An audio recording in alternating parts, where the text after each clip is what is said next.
ইসবগুলের ভুসিতে যেসব উপাদান সচরাচর দেওয়া হয় যেমন ইসবগুল, ভুসি, তোকমা, তালমাখানা, শাহিদানা, সাদা তিল, অর্জুন, শঙ্খমণি। এসবগুলের ভুসি মূলত কোষ্ঠকাঠিন্য দূর করতে এবং হজম প্রক্রিয়া উন্নত করতে ব্যবহৃত একটি প্রাকৃতিক ফাইবার। এটি প্লান্টাগো ওভারা নামক উদ্ভিদের বীজ থেকে তৈরি হয়।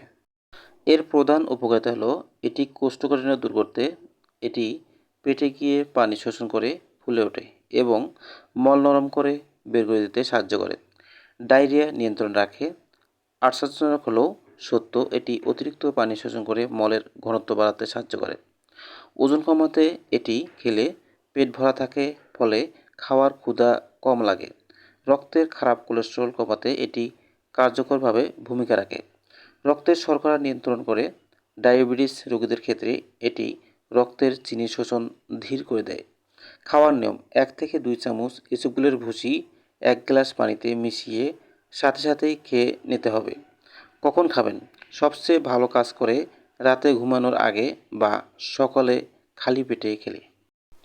ইসবগুলের ভুসি ভিজিয়ে অনেকক্ষণ রেখে দেবে না, কারণ এটি জেলির মতো ঘন হয়ে গেলে খেতে কষ্ট হতে পারে।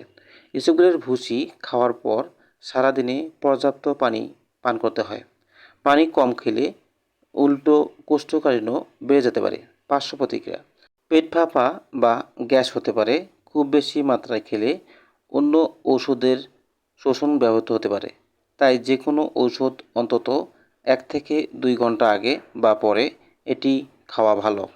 বন্ধুগণ, এরকম তথ্যমূলক ভিডিও পেতে বিবিসি বাংলা চ্যানেলটি সাবস্ক্রাইব করবেন। ভালো থাকবেন, সুস্থ থাকবেন। আল্লাহ হাফেজ।